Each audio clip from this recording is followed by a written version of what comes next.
The insights gained truly illuminated the personal struggles he's navigating, highlighting his deliberate choice to seek mental calm before undergoing surgery, a judicious decision even if it means missing a few key matches. While Carlos Alcaraz watches from the sidelines, Jannik Sinner continues to amass victories and prestigious titles, including another Wimbledon win. Ferrero's cautionary words about the fragile nature of motivation contrast sharply with Alcaraz's challenging recovery timeline, which lacks a clear path. A tennis analyst now delves into why this dynamic holds such significance today, with the core of the discussion revolving around Alcaraz's recent declaration that he no longer prioritizes winning, at least not in the intensely ambitious way fans previously perceived. This sentiment, though seemingly healthy, raises concerns when viewed through Ferrero's lens, who understands that motivation can wane, leaving only discipline to sustain a player's career. It's crucial not to hastily attribute an injury to a single quote. Such a simplistic view overlooks Sinner's impressive achievements during Alcaraz's absence. This particular situation feels especially poignant because Alcaraz's tennis has always been fueled by sheer joy, his infectious smile enabling him to play with freedom, creativity, and remarkable composure under pressure. Stripping away that emotional energy transforms his philosophy from one of balance into a potential red flag for a player who, remarkably, became the youngest man to achieve a career Grand Slam. This development stands as the most alarming indicator yet, particularly as his primary rival relentlessly advances, while Alcaraz's fundamental competitive identity faces its greatest trial. I'm genuinely eager for your initial thoughts, so please subscribe and share whether you interpret this as a sign of newfound maturity or a concerning loss of competitive drive. Let's now dissect Alcaraz's actual words and the crucial context that has been conveniently omitted by many. The missing piece of the puzzle begins with a subtle distinction that vanished almost immediately once his quote circulated online. Alcaraz never declared that victory ceased to matter to him. Instead, he articulated that he wasn't obsessed with becoming the world's top player and clarified that results shouldn't be the sole measure of his life. These are distinct positions, yet they became conflated as fans juxtaposed them with the Ibiza scenes from his Netflix documentary. Carlos has consistently articulated his connection to tennis in emotional terms, needing to feel unrestricted, savor the competition, and express his individuality through his on-court choices. This innate drive explains his audacious drop shots in critical moments, his impromptu forays to the net, and his forehands aimed at lines most other players would instinctively avoid. His brand of tennis doesn't originate from caution. It blossoms from self-belief, an exploratory spirit, and the conviction that an improbable shot can dramatically shift the atmosphere of an entire stadium. This fearless approach has already yielded 7 major championships, making him, post-2026 Australian Open victory, the youngest male to complete the career Grand Slam. Such accomplishments are unattainable without a profound commitment to winning. The current debate arises because Alcaraz simultaneously desires a life not entirely dictated by those outcomes. The Netflix documentary, Carlos Alcaraz My Way, captured the moment this internal conflict became most apparent, following him through the 2024 season, documenting both his monumental victories and candid private conversations about his future.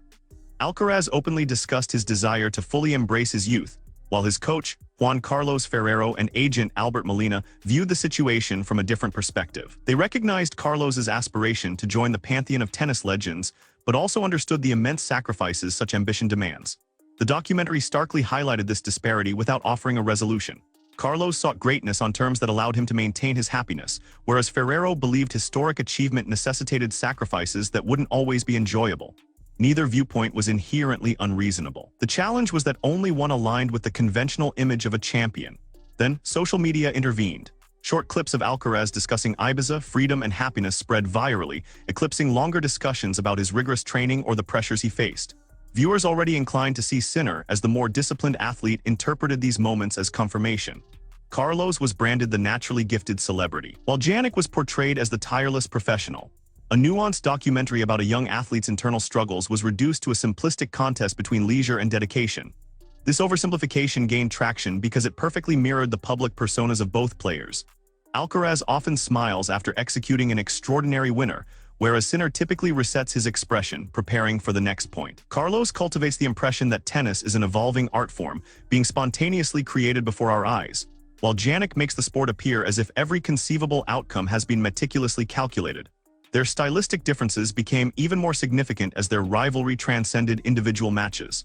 Alcaraz initially commanded greater variety, frequently disrupting Sinner's rhythm. Sinner responded by diligently refining aspects of his game that opponents once exploited.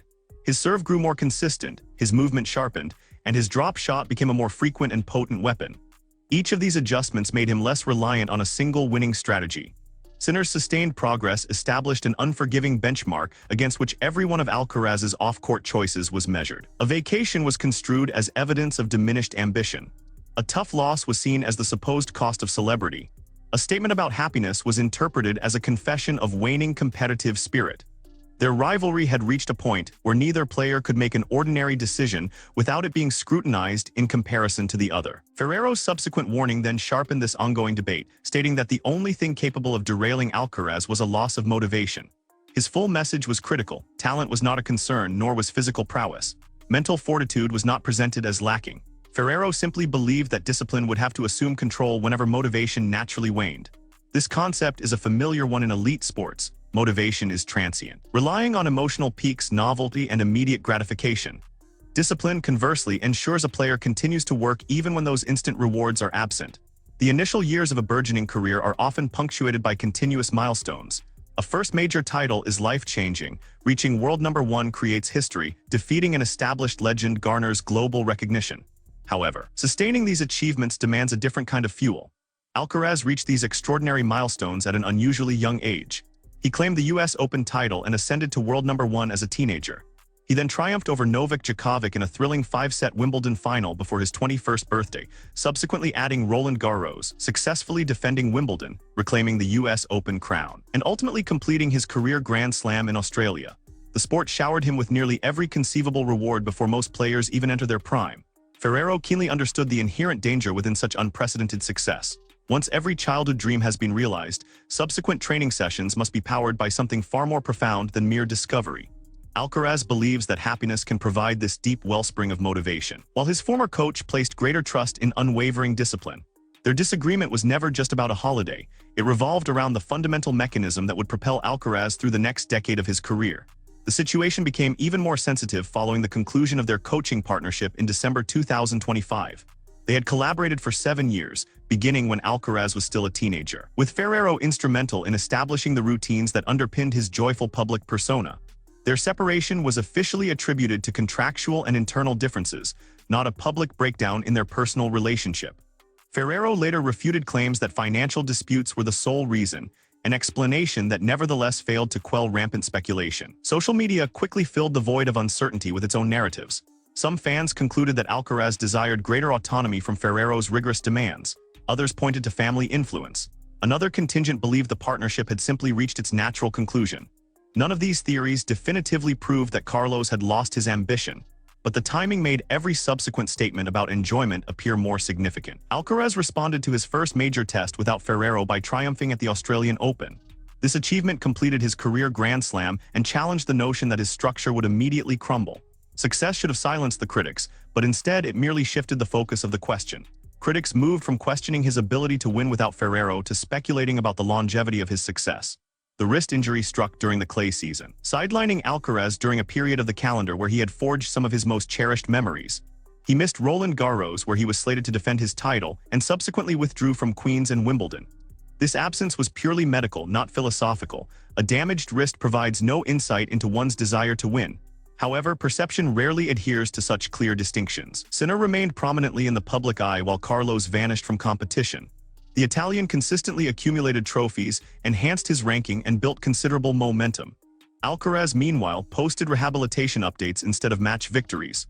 This stark contrast made Ferrero's warning seem eerily prophetic, despite motivation having no bearing on the actual injury. It is precisely at this juncture that the alarming interpretation begins to gain emotional traction. Alcaraz's philosophy flourishes beautifully when he is actively competing, improvising, and drawing energy from the crowd. Rehabilitation, however, offers none of these immediate rewards. Recovery demands arduous, repetitive work without the immediate gratification of applause. Progress might be measured in microscopic movements rather than gleaming trophies. The player who typically derives energy from joy must now discover an alternative wellspring of motivation to endure these difficult, unglamorous days.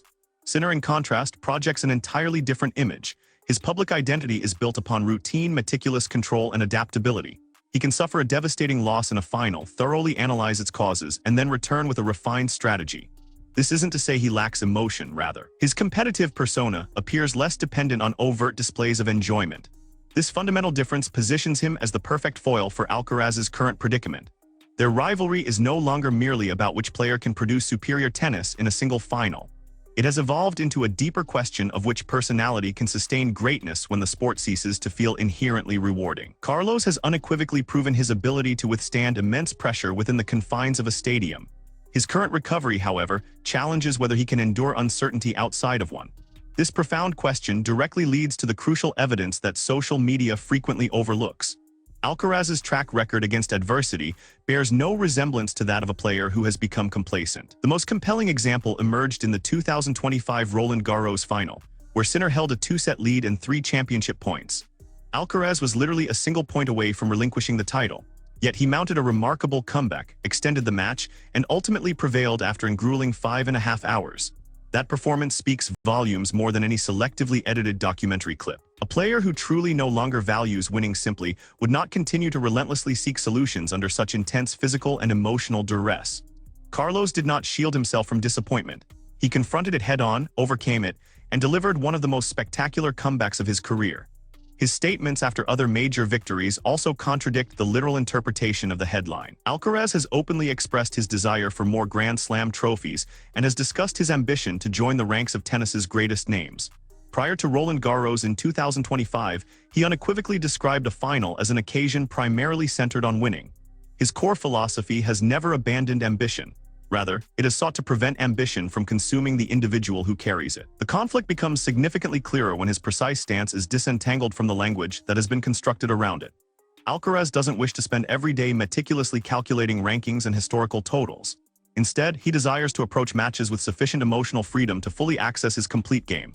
Obsession, he understands, can cause tension, narrow decision-making, and transform every lost point into a judgment about his future. For Carlos, paradoxically, focusing less on the final outcome can actually enhance his chances of achieving it.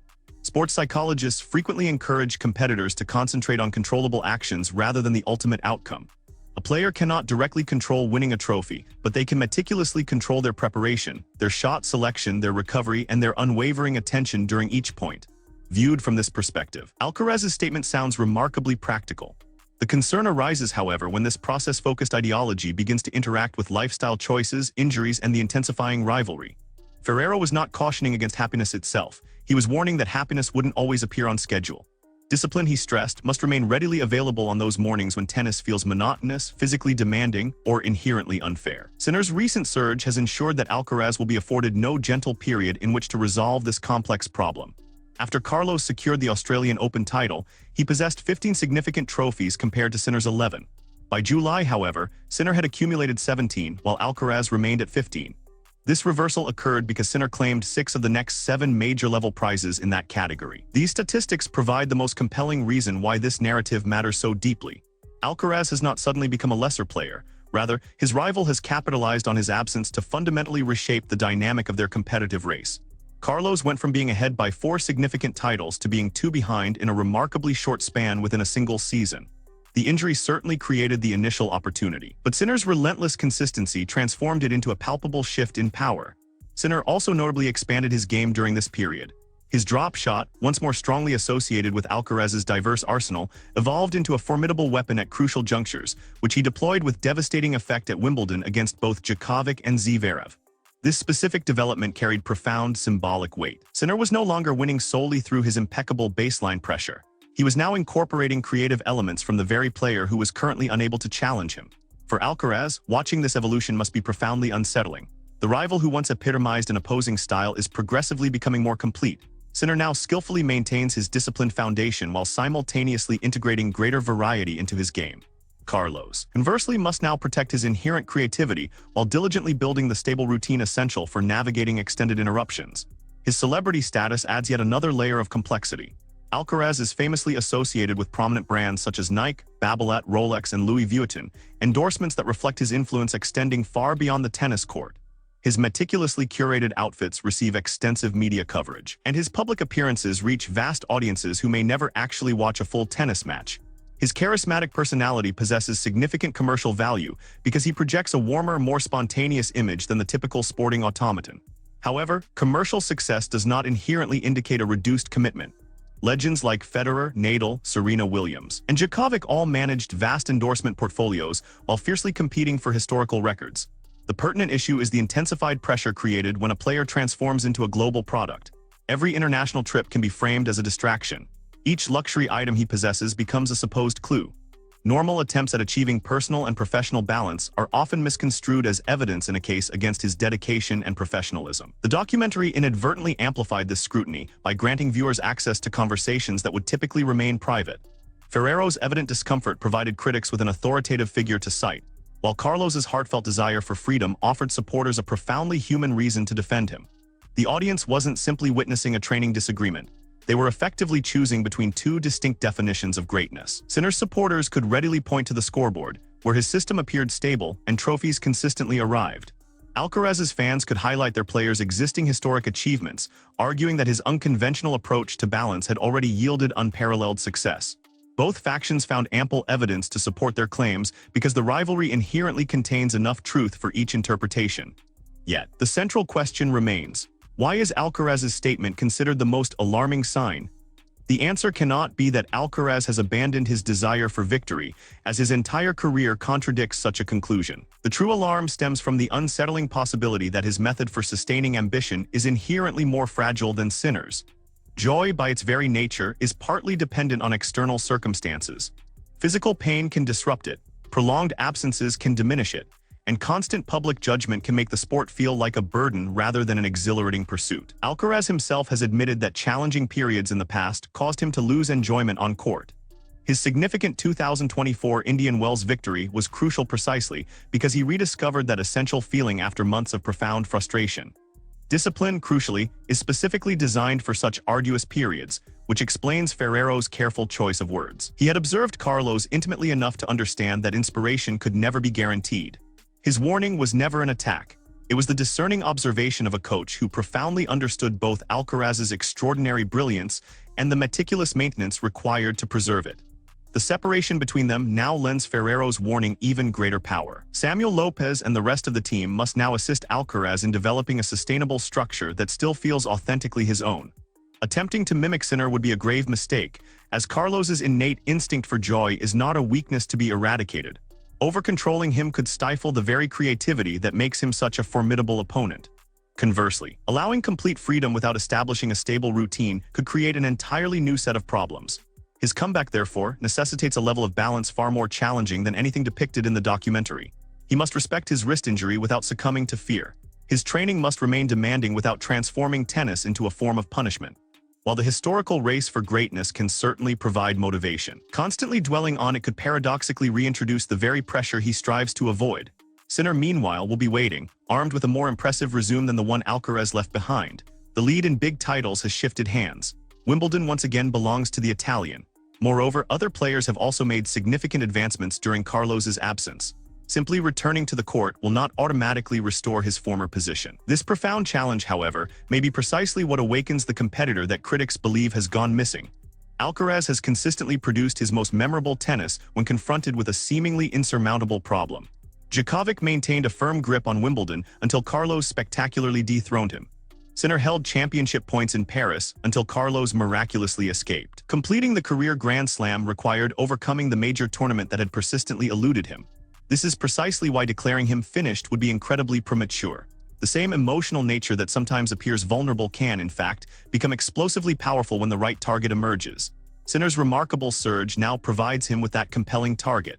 Ferrero's cautionary words present him with a critical question to answer. And the arduous rehabilitation process supplies a rigorous test that cannot be conquered through sheer talent alone. The truth behind the controversial quote is far less scandalous than the sensational headlines suggest, yet it is infinitely more intriguing for his future. Alcaraz was articulating the specific mindset that allows him to play with uninhibited freedom.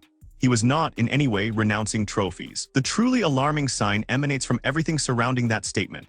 A major injury, a prolonged absence from competition, the insightful concern of a former coach, a significant change in his support structure, and a relentless rival who has refused to pause. Carlos must now definitively prove that enjoyment is not the sole fuel available to him. If joy immediately returns, his game may very well recover alongside it. However, should the comeback prove to be slow or painful, discipline must unwavering carry him through the challenging periods where the roar of the crowd cannot help. Sinner has already delivered his part of this evolving story. He expertly leveraged Alcaraz's absence into a cascade of titles, transforming a 4-trophy deficit into a 2-trophy lead.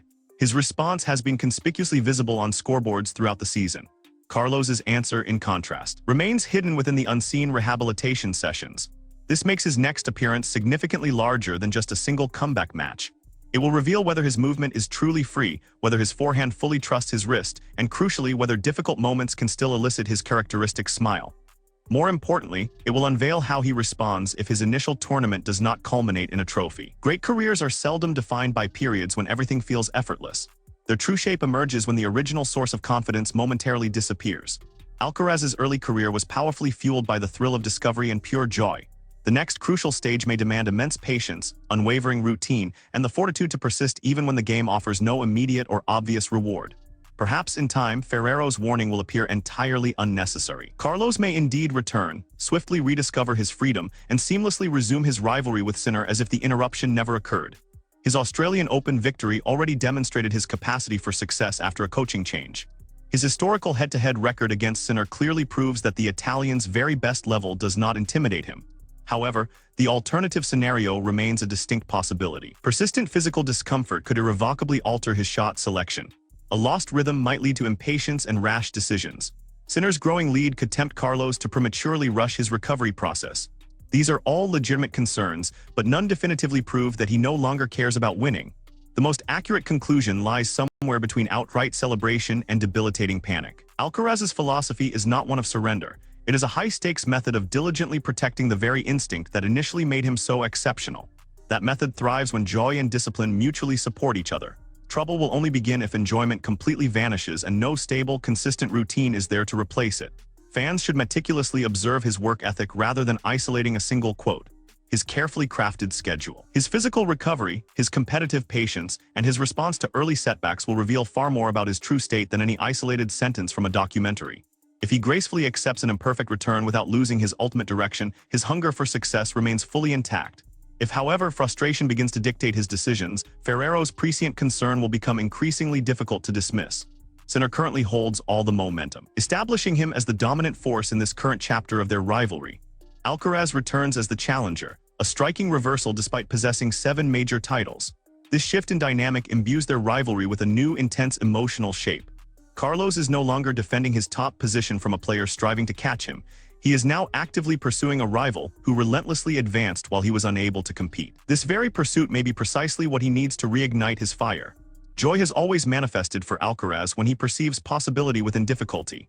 Sinner has now inadvertently created the largest competitive problem of his illustrious career. Solving it will demand every facet of Carlos's unique identity. His boundless imagination, his unyielding courage, his newfound patience, and the very discipline that Ferrero once feared might one day be truly tested. Therefore, the statement does matter, but not because it confirms that Alcaraz has abandoned his pursuit of victory. It matters because his career has reached a pivotal juncture where words about happiness must bravely survive circumstances that are anything but enjoyable. Sinner has relentlessly supplied the external pressure. His injury has mercilessly stripped away his comfort zone. His former coach has provided the crucial warning. Carlos must now, unequivocally, provide the answer. Subscribe if you wish to follow the unfolding events when Alcaraz finally returns, and please share whether you believe his profound focus on joy will ultimately protect his greatness or eventually limit its scope.